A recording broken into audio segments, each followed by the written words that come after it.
Ladies and gentlemen, boys and girls, welcome back to another episode of the show that is not a show. Finally back in studio, finally back to some kind of normalcy in the idea of live streaming.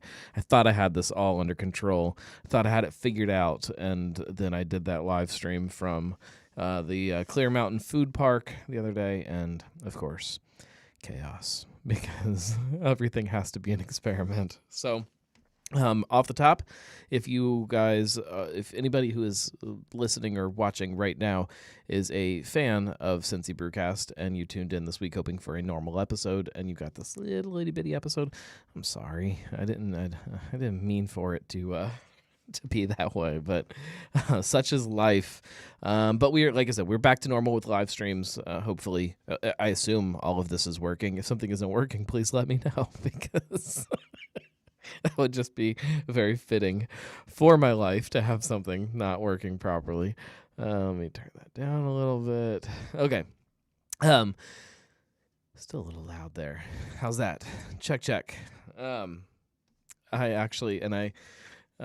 thought I had everything all laid out for tonight to fire this up, and then realized that my little mouse pad for this computer, so I don't have to reach across the screen, the batteries are dead, so. Julia says everything looks and sounds A-okay tonight. Perfect.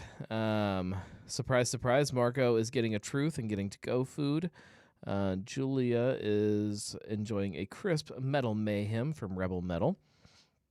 I am finishing up. I actually don't remember what this was. This was one of those kind of random one-off cans that somebody gave me that was sitting in my fridge.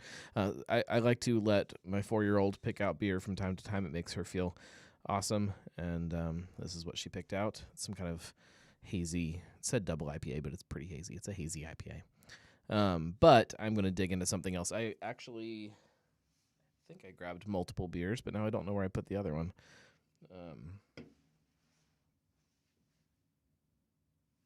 I swear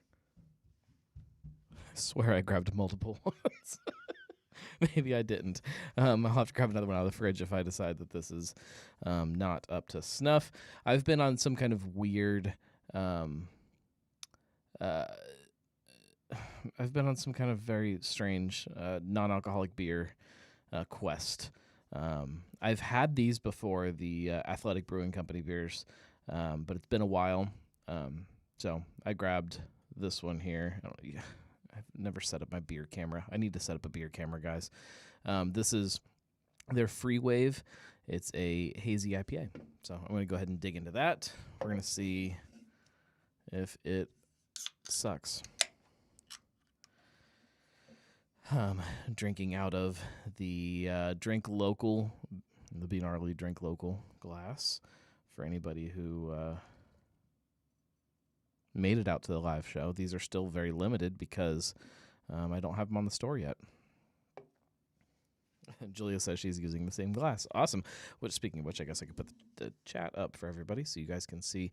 Before I do that, I do have to mention phone lines. You can call into the show. The point of the Weekly Pint is not to be an actual show. It's a happy hour. We all sit around, we drink, we talk about what happened this week, what's happening next week, what's going on in our lives, that kind of thing. So part of that is the chat. It's all of you guys jumping on and wherever you're watching, chatting with each other and doing it that way. Or the really fun part is that you can call in. The drunk line, 567-70-DRINK, which is 567-703-7465. You can call right in. It'll pop you right up here in studio. Assuming everything is set up properly, and you can be on the show that way. But like I said, the chat is also a viable option, and there that is. So you guys can all chat together, regardless of where you're watching. If you are on Twitch, you can chat, and it'll pop right up there. If you're on Facebook, if you're on YouTube, it doesn't really matter. It all comes to the same place. Let's see. Julia says we're getting Oktoberfest and pumpkin beers already. That's the top news story. Yeah, we definitely need to talk about that. I need to drink this first. We need to dig into this this hazy IPA, Free Wave, Athletic Brewing Company. It says at Athletic Brewing Company, we are pioneering a craft brew revolution. We believe you shouldn't have to sacrifice your ability to be at your local, or to be at your best and to enjoy great brews. I don't know where I got local from. So we created our innovative lineup of refreshing non-alcoholic craft brews. Yeah, 70 calories per can. There's some more health conscious stuff on there. If you guys watch Prost, which is my YouTube show where I just drink, I open a beer and I just drink it. A couple weeks ago, I dug into what I am actually ashamed to say is the best non-alcoholic beer I've had in my memory. Actually, these might be better. We'll determine that in a second. But it was the Bud 0.0 non-alcoholic beer, and it was actually really kind of good. If that's the style you're looking for. I recognize that as craft beer drinkers, we're not often looking for that style, so hazy IPA might be more in line of what we're looking for. It smells a little hoppy. Kind of smells a little old too, though. 6/1/21, so it's really, it's almost 2 months old. That shouldn't be old, but it kind of smells like old hops to me. But non-alcoholic beer usually just kind of smells off.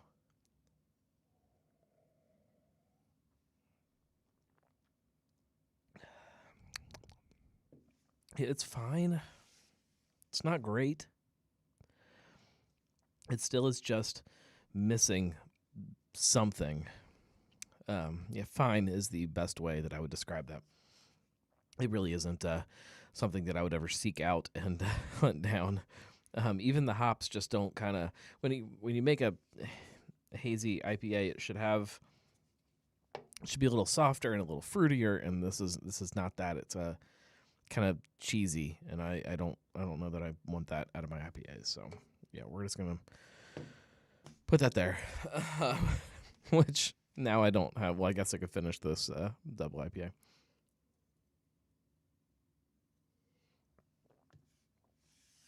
So I guess we should, at some point, start talking about this idea of seasonal creep, which I think is a load of crap.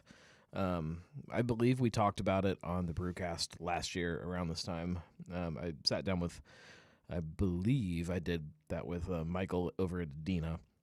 We talked about seasonal creep and if it's a real thing and if it matters and why it happens. And the conclusion that I came to is that it's not even a real thing. Everything that I can tell looking back through my notes, which are pretty extensive, the fall beers here in Cincinnati have always been released mid to late July is when they start popping up. Pumpkin beers and Oktoberfest beers kind of all at the same time. And they're usually kind of hopefully starting to disappear from shelves around October. So I don't think that seasonal creep is even a real thing. I don't think it's a real conversation. Yes, there are fall beers appearing on shelves. Yes, I recognize not everybody wants a fall beer right now, especially when you start talking about pumpkin beers. Me too. Like, I'm not going to crack open a pumpkin beer tomorrow. I may buy a pumpkin beer in the very near future, and I may stash it in the fridge for, be it a night where it kind of starts to feel fall-like. You ever get that, like when you walk, you open your front door and you step outside, and it's a little bit chilly, like not cold, but just there's a little chill in the air, and you get that smell that just feels like fall, smells like fall, and then something clicks in your head, and you're like, all right, I need to feel like fall right now. I need something.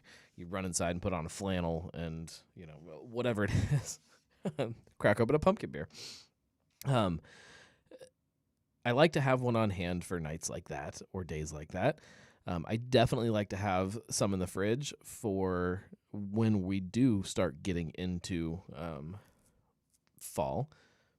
That doesn't mean I have to drink them now. And Oktoberfest Oktoberfest, I'm good with whenever. You make me a good Märzen, that's right, Märzen, an Oktoberfest beer. If you make me a good one, I will drink it all year round. I maintain that. I know that not everybody agrees with that, but I stand firm on that. Yeah, I'm not a fan of that that beer. It makes me burp, and every time I burp, it just doesn't taste very good. And I don't like it. Julia says she feels like it's similar to cauliflower rice. If you really want an alternative, you can make it work, but you can never really say it's an exact like for like replacement, in my opinion. Yes, I agree. There's lots of things like that. Cauliflower rice is not rice. Turkey bacon is not bacon. Non-alcoholic beer is not beer. It's close, and maybe it satisfies some of those same things that you want from the things that they're trying to replace, but that most certainly does not mean that's what it is. There is no such thing as turkey bacon. There is no such thing as cauliflower rice, and there is no such thing as non-alcoholic beer. There are beverages that mimic beer that do not have alcohol. There are things that mimic rice that are made out of cauliflower, and there are strips of turkey that kind of get a little crispy like bacon would. That doesn't mean that any one of those are those things. If we really want to go crazy with it, you can take a circular dough, put some sauce on it and some cheese, and put some pineapple on it, and it's not pizza, but it kind of mimics what pizza is. John says, I'll never understand why summer beers are gone by June and fall beers are gone by fall. Seems so odd to me. Lol. Nobody wants a summer beer sitting on the shelf in October because nobody's going to buy it. Nobody wants an Oktoberfest beer sitting on the shelf. Oktoberfest, again, is a weird... Nobody wants pumpkin. That's a better example. Nobody wants their pumpkin beer sitting on the shelf in December because people just won't buy it. It's really as simple as that. You want to have it in people's fridges or in people's coolers already by that point. The real secret is just stock up. These beers don't go bad that quick. You could easily, if it's a reputable brewery, you could easily buy a pumpkin beer today at the end of July, and it'll be fine till the end of October. You will not have to worry about it going bad. Reputable brewery. That is the key to that.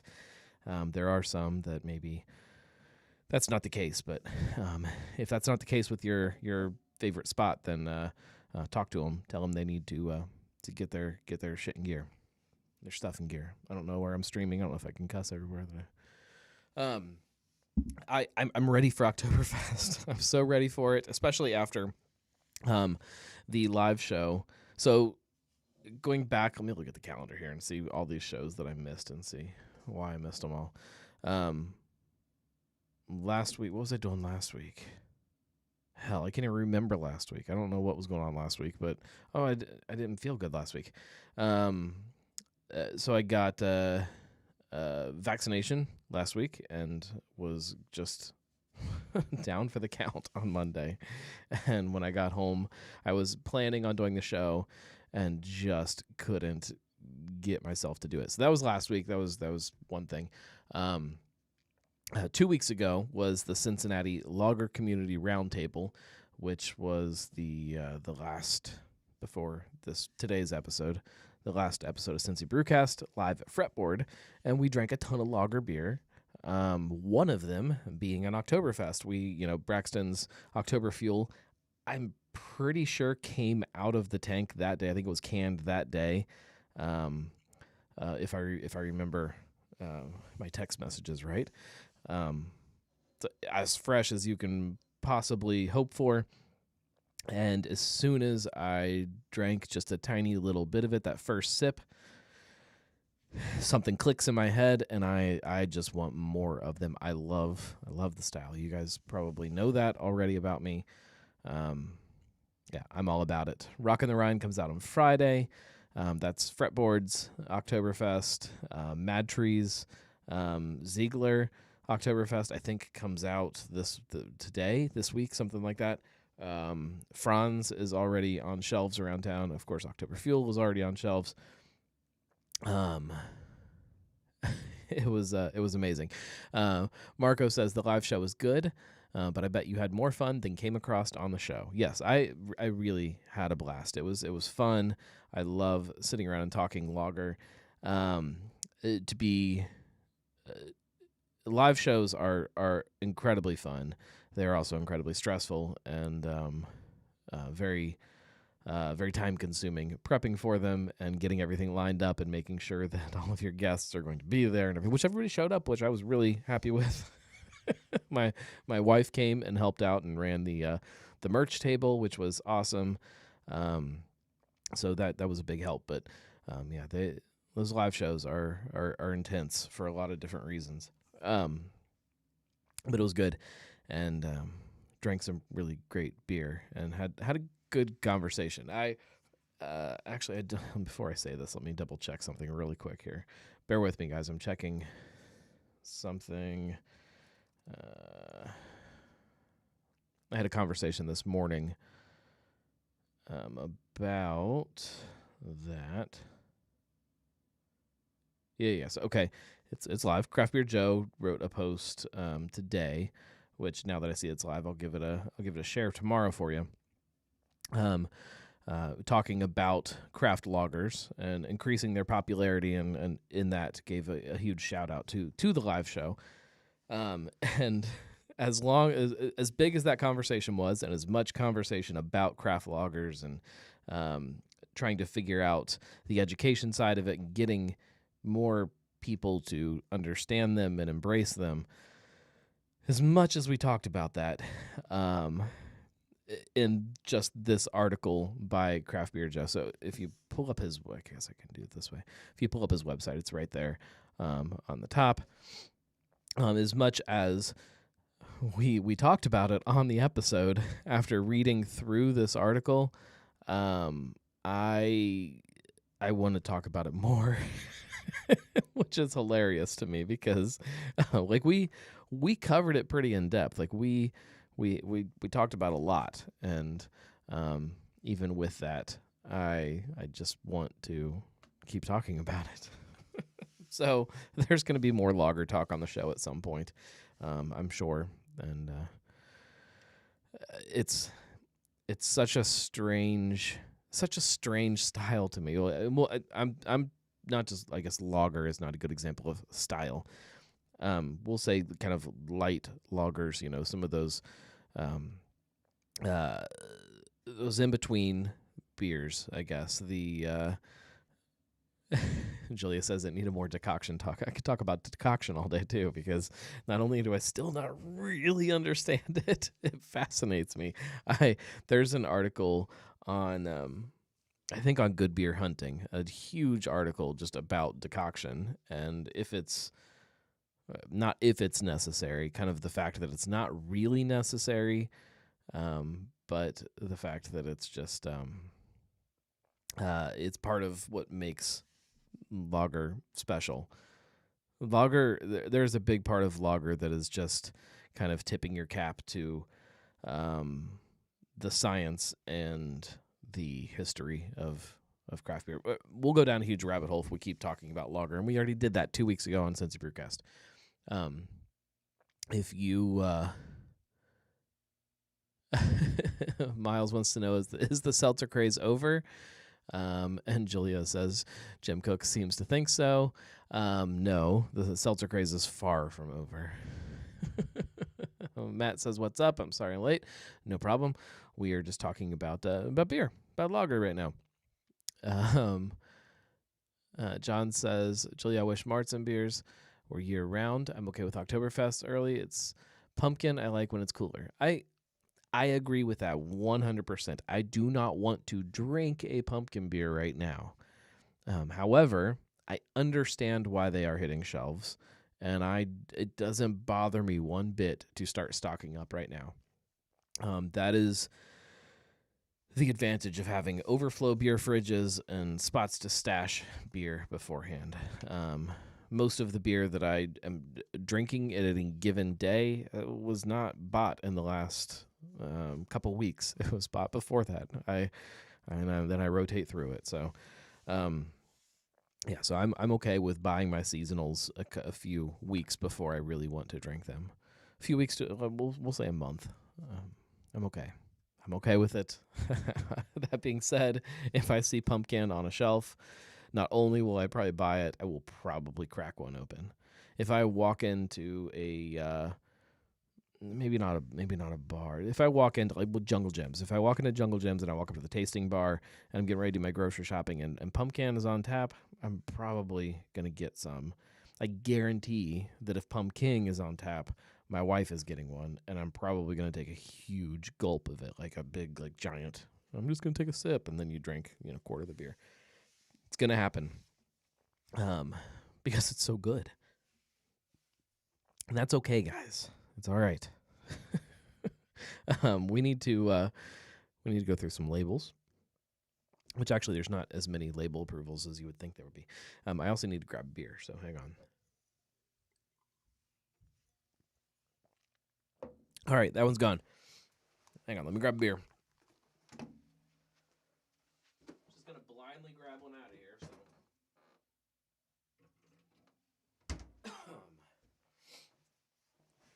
The other end of the seasonal spectrum. Brad says that Schlafly makes a great pumpkin. I haven't had that one in a long time. That's my problem with a lot of beers is that I will, Oktoberfest is a great example. I drink every Oktoberfest that is released in this city. Every single one of them, I will drink at least a pint of it. Because of that, I spend so much time running around grabbing every Oktoberfest and drinking all this Oktoberfest that's made here in Cincinnati. I don't really try anything that's not made in Cincinnati, which isn't necessarily a bad thing. On the contrary, it's a really good thing that we've got such great beer that I can do that. But I miss out on some other stuff that I would love to get my hands on. As we were talking about seasonals and kind of working through them and buying things ahead of time, this is my last Westside Key Lime Goza. I think I have a pineapple in there still too. Marco says we're going to do that again this year. Yes, we are definitely doing that again this year. I have to figure out the logistics of it, when and where. Start getting all the beer together, and then figure out exactly how many Oktoberfests are going to be included. It will definitely at least be every packaged Oktoberfest in town. It might even be more than that. Brad says, I'll have a summer treat next week for you. I'm all about it. If you guys haven't tried this from Westside, you are missing out. I mean, it's I think it's gone now, but their gozas, the fruited gozas they've done have been on point. I'm excited for their Oktoberfest too. So when we did the Oktoberfest showdown last year, the way, and I'll probably kind of format it the same as I did last year, where kind of leading up to the brewcast, the Oktoberfest showdown brewcast, leading up to that, I will do like head-to-head showdowns. It probably won't be random this year. I'll probably do, I don't know, maybe untapped ratings to put together a bracket. I don't know. I will figure out a way to put together a bracket and then do some head-to-head battles, I guess, leading up to a Final Four or something like that will be live. Julia says Westside's Oktoberfest is on now, I believe, on tap. Yeah, I'm not sure, but it sounds about right. They do both the draft version and the canned version, which I can't. There's a lot I'd like to say. There are lots of places that may do draft before they release their cans. Should be cans soon per their weekly email. Yeah. You're gonna start seeing them all pop up now, and I will have my roundup post on the website here soon. I need to kind of shoot out a few emails still to confirm who's doing them, who isn't, places that didn't have one last year that will this year. Like, Rebel Metal, I assume, is going to have an Oktoberfest, but they didn't have one last year because they weren't open last year. So places like that I need to kind of figure out what all they're doing and get them on the list. And I need to take a drink of this.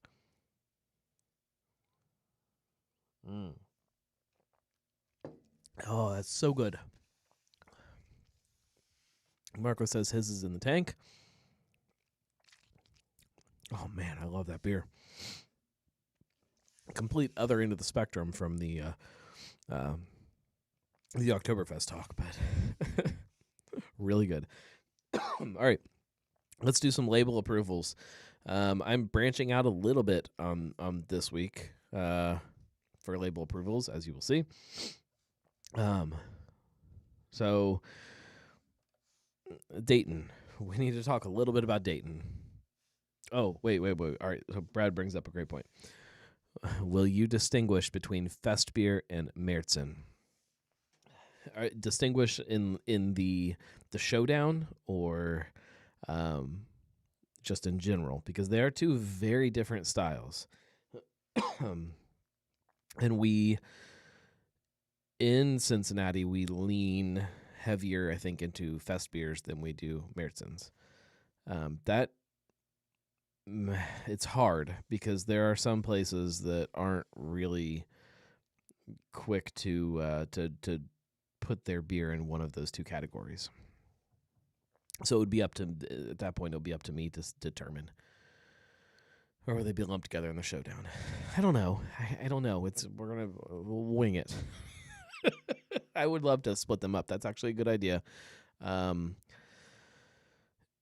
If I can figure out a surefire way to divide them up into those categories. Yeah. Because I don't know if everybody identifies what style they consider their Oktoberfest. So I'm just calling them Oktoberfest. It makes it really hard. Okay. We'll figure it out, man. I don't know yet. I promise we'll figure it out. Should I be over here? Or do you like me over on this side? Or should I be down here? Over here? Definitely not there. We'll put me over here. Okay. Dayton breweries. Before I pull up the... sorry, guys. Before I pull up the labels, I do want to show you one thing. I don't know if anybody has noticed this yet. I didn't make a big deal about it. But if you go to the website, if you go to thegnarlygnome.com, pull off all this stuff off of here.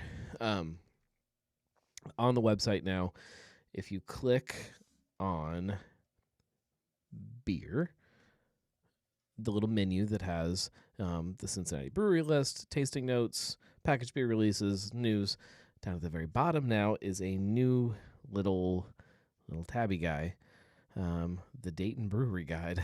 This is the first kind of hint at this new kind of section, I guess, of thegnarlygnome.com. This is something that I've been playing around with for a long time and starting to build out. It is, as of right now, it's just a list of Dayton breweries, a Dayton brewery map, and then Dayton brewery news.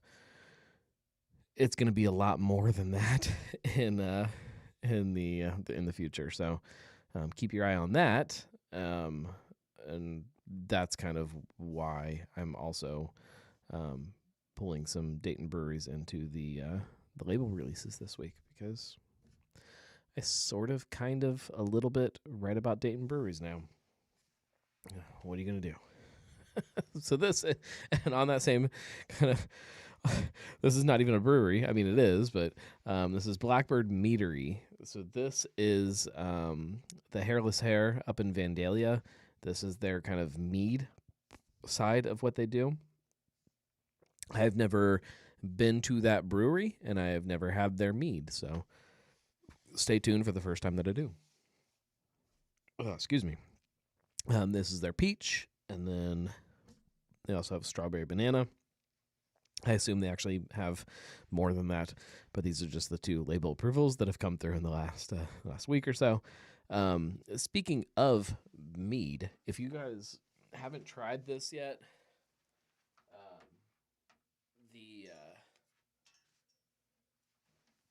the Fibonacci session meads, if you guys have not tried these, dear God, these are amazing. It's called Bee Dance. They have at least 3 of them. They might have 4. They are low ABV. So this one right here is 4.2% ABV. And it's a session mead with yarrow root, I guess.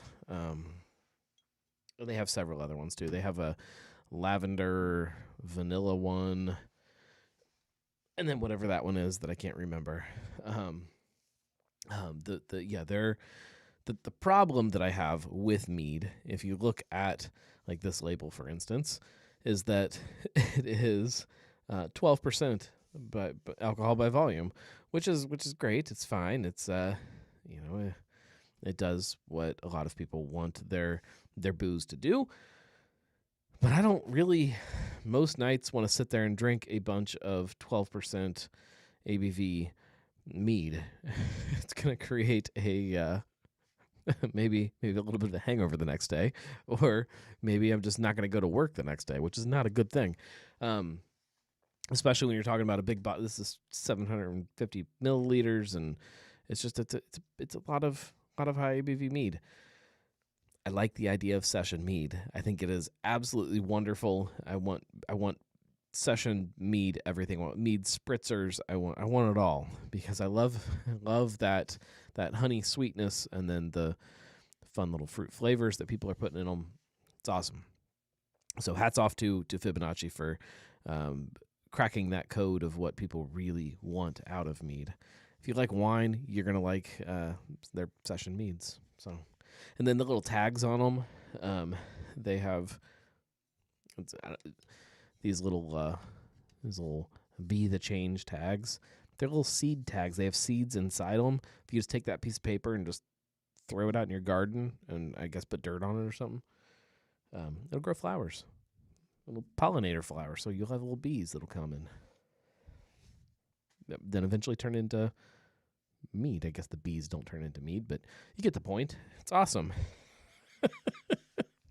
Next. So this is a distillery called Brain Brew. Something I haven't talked about a lot. I think there's probably something on the website about them somewhere.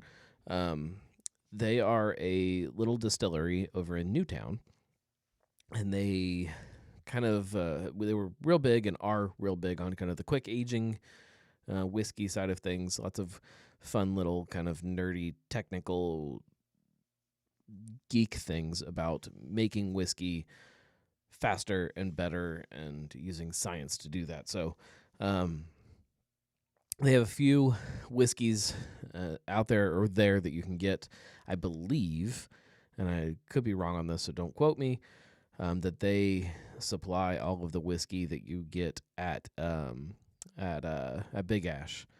So they are kind of their booze partner, I guess. This one's called Dexter 3-Wood.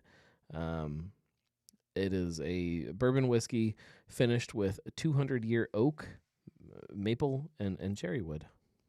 So they make the whiskey and then finish it with those in some kind of fast aging thing.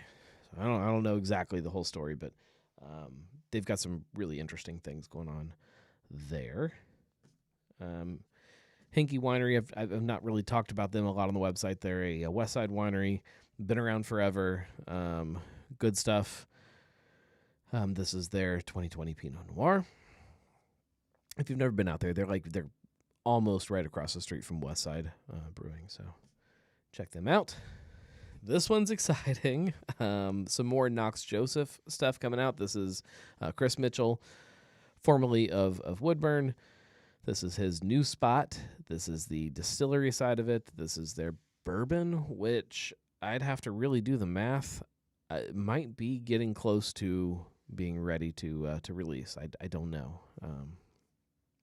We saw a label for their vodka come out not that long ago, and then now this one. And we've seen one beer that they did for Missing Link Festival.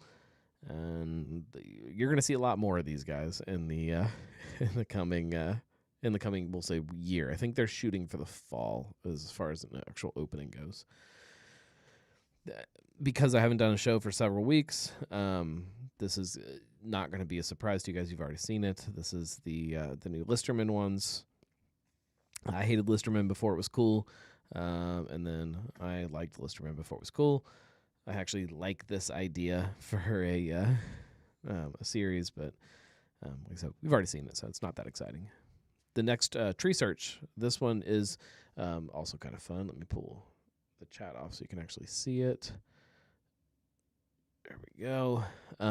This is Tree Search number 7, and I haven't really looked at it yet. Chinook hops, oat, red wheat, carapils, and London foggy. So nothing too crazy.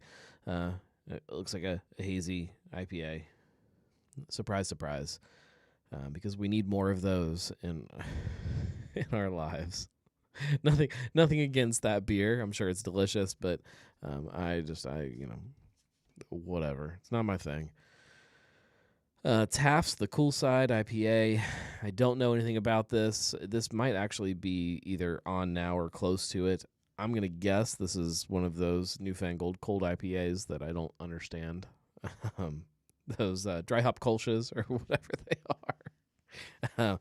I'm curious to try this one since the only one that I have tried is Fretboard. So I'm curious to see what Taft has done with it, and would be really curious to try some other ones too if somebody else has made one, because I just don't understand the style at all, and I want to kind of dive into it a little bit if I can. And I need more people to make them for me to do that. Urban Artifact, Astronaut Food. This one was a big one when they released the first version of it. This is the second flavored. This is blueberry. The first one was like raspberry and blueberry, I think. This is just blueberry. So yeah. Tons of fruit, freeze-dried, stuffed inside a beer. What can go wrong? And then Polygraph, which is, I think, my second favorite Midwest fruit tart. I still like Squeezebox the best. Polygraph is right behind it. This is their cherry Midwest fruit tart. This is one of the flavored variants that they do. This one's made with vanilla, cinnamon, and lactose. So, and then they've also got a keg collar for the Toomey, which was first released 2 years ago, something like that. Made with yellow mumbin fruit. It's this really crazy, weird fruit that grows in the Amazon.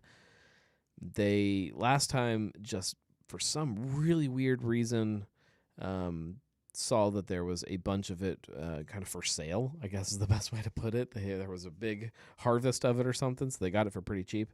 And pretty cheap, relatively speaking. But it is, and it's delicious.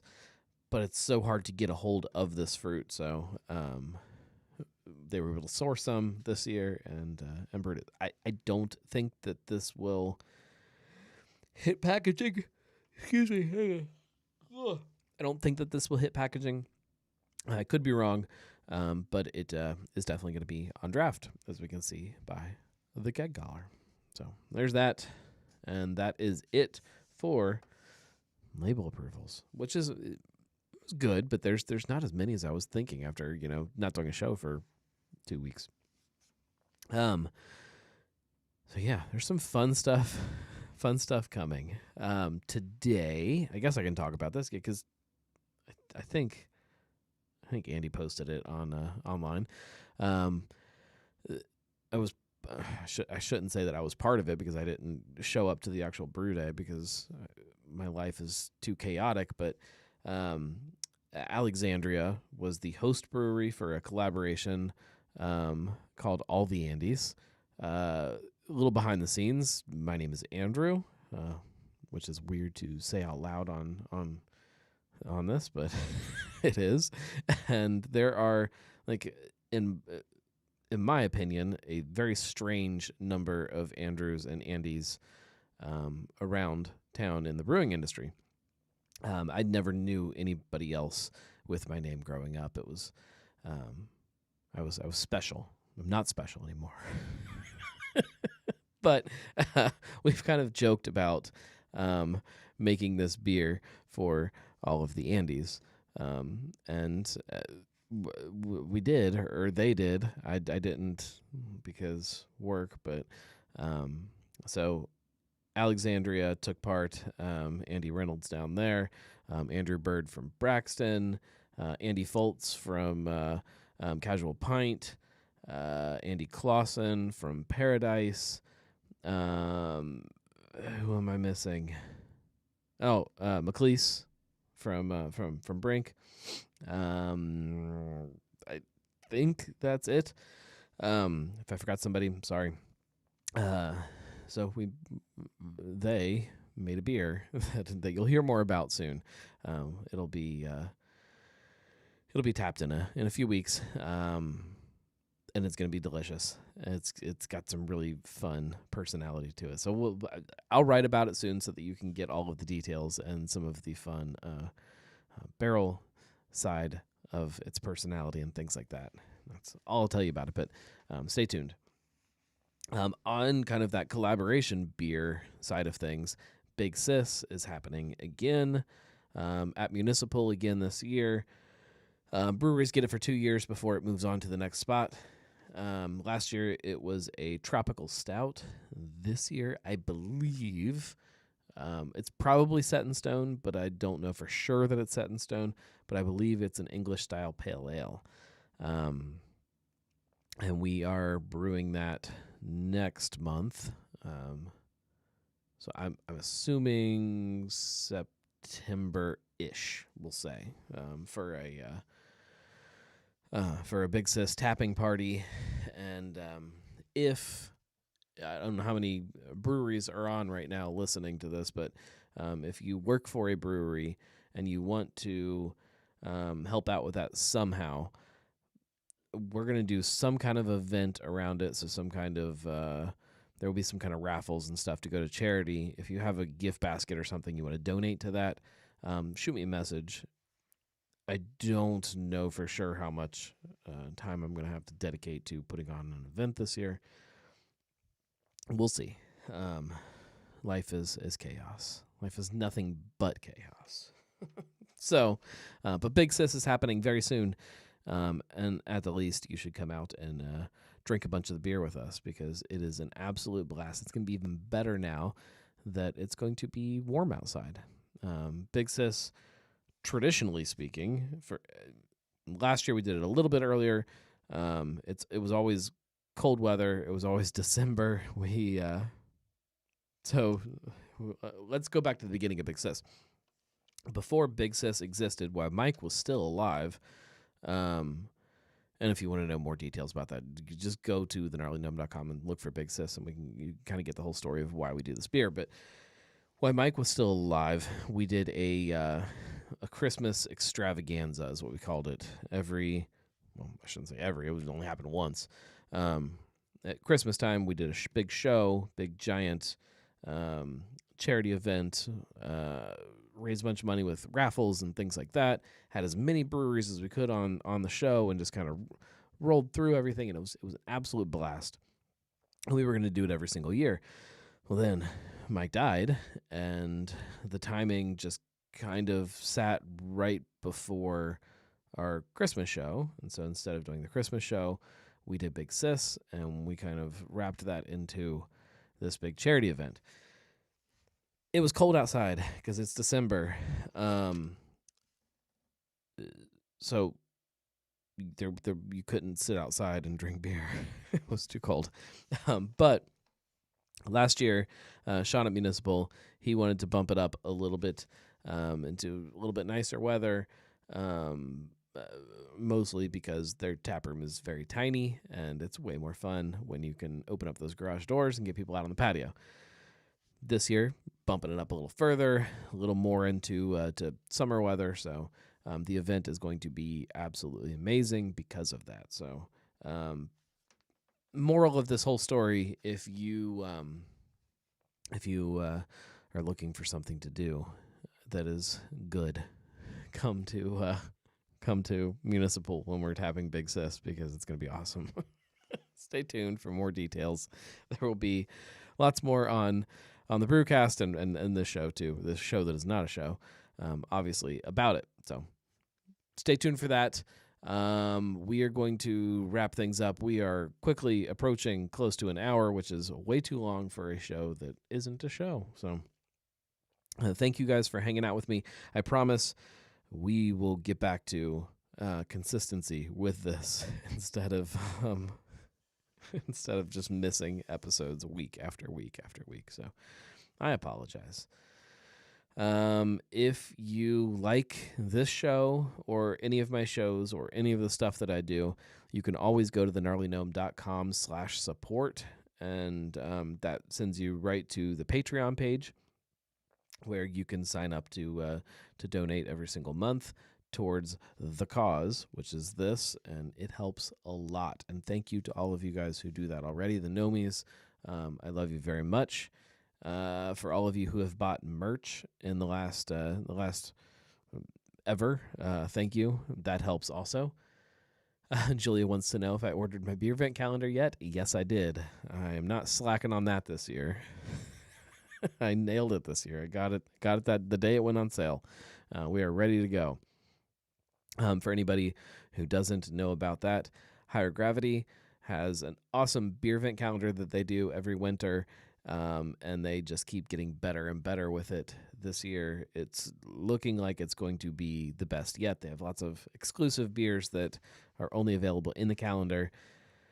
I assume you can still pre-order them. Get on their website and live higher, something like that. Hang on.